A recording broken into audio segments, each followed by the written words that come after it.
Hello, I'm Magnus from the Monetize Your Knowledge blog. Today I would like to discuss a little bit the difference between a list-centric email service provider and a subscriber-centric email service provider, and why you definitely want to choose a subscriber-centric one. So first of all, how do you get subscribers to your email list? Typically you would have some web page, perhaps a blog post, and in the sidebar of a blog post or in line in the text you will have a little banner advertisement or some call to action like a hypertext link or a button that promotes a free offer. So you typically promote a free PDF of some sort, and if the reader of your blog post is enticed enough by the banner ads or the call to action buttons, they click on them and arrive to a landing page. And the landing page explains the benefits of the offer and try to entice the reader to sign up to your email list in return for the valuable PDF. So there would be some heading that explains the benefits, maybe a couple of bullet points explaining some of the details, and there would be a registration form asking for their name and email address perhaps, and there would be a submit button. If someone fill out this form and give you their email address and click on the submit button, you typically email them the PDF they wanted, and you get to store their email address onto your email list. So this is the basic concept of collecting email addresses and building an email list.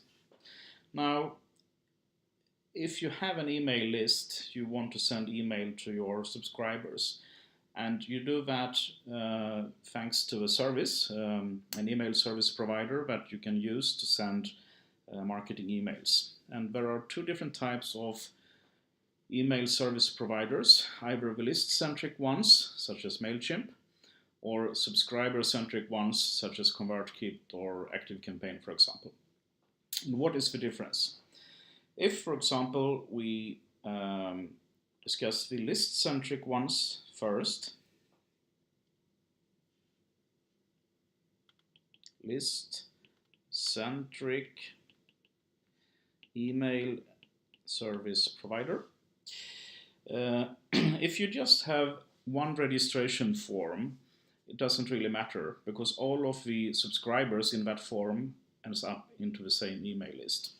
But assuming you have several different offers or several different lead magnets, you have one registration form for each of them. You may even have three or perhaps even more. So for each of the lead magnets you offer, you have one registration form. And depending on what form the readers subscribes to, they will get a different PDF file from you. And with the list-centric email service providers, you will get a different email list for each form. So for example, if someone fills out the first form here, you would get different people onto that list. Okay, if someone subscribes to a different form, these people will get onto another list, like that. And for the third form, the subscribers end up to a different list, like this. Okay. And the subscribers of the first form end up in email list A. The subscribers of the second form end up on email list B, and the subscribers of the email list of the third form end up on the email list C. Now, with a list-centric email service provider, you can only send emails, automated emails, different times, a sequence of emails, to either the members of the list A, or you can email to the members of the list B, or you can email to the members of the list C. Now, if someone subscribes to 2 different lists or even 3 different lists, they end up 2 or 3 times in completely different lists, causing duplication. It may be that you actually have to pay 2 or 3 times for the same person, because you pay dependent on the number of people in the different lists. It also means that the lists are completely disjoint.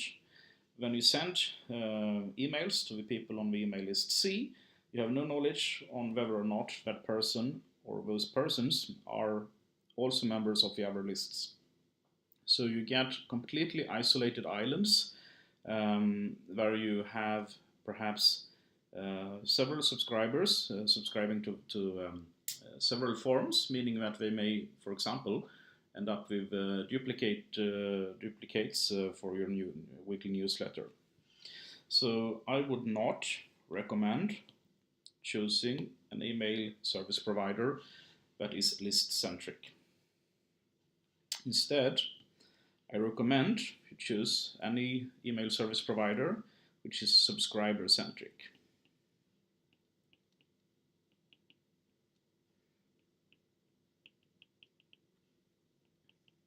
Okay, so what is the difference?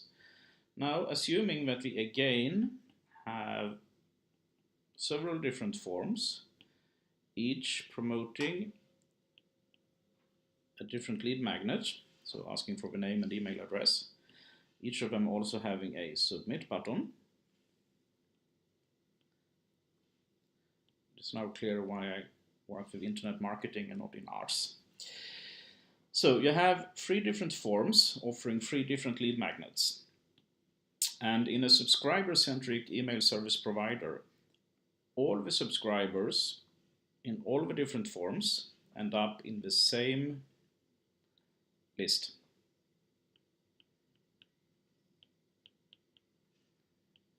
So if a person subscribes to several forms, they are only stored once in the one and only email list. That means that you never pay more than once for the same person. But to keep track on what forms a specific person have actually submitted, there is a tag attached to every person. So if this is form 1, form 2, and form 3, if the first person have actually,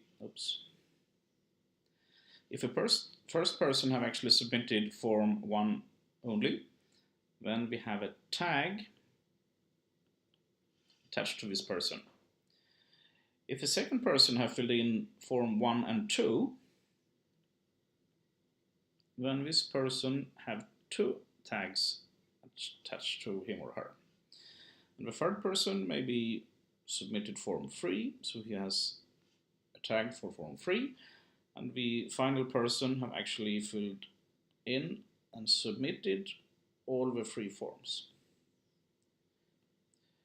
Now, with a subscriber-centric email service provider, you only get 1 copy of each person, so there is no duplication, and for each person you can easily see the details and see which forms this person have filled out. Therefore, when you send an email sequence, for example, sequence like this, there are a number of emails going out, maybe once every week or something like that. You can actually select and filter that these emails should only go out to the people with a certain combination of tags attached to them. And this is a much more powerful and flexible system where you have a 360-degree view of every person in the same place. So I strongly recommend you choose an email system that is subscriber-centric. To read more about this, you can head over to my blog post that you will find on www.monetizeknowledge.com/blog.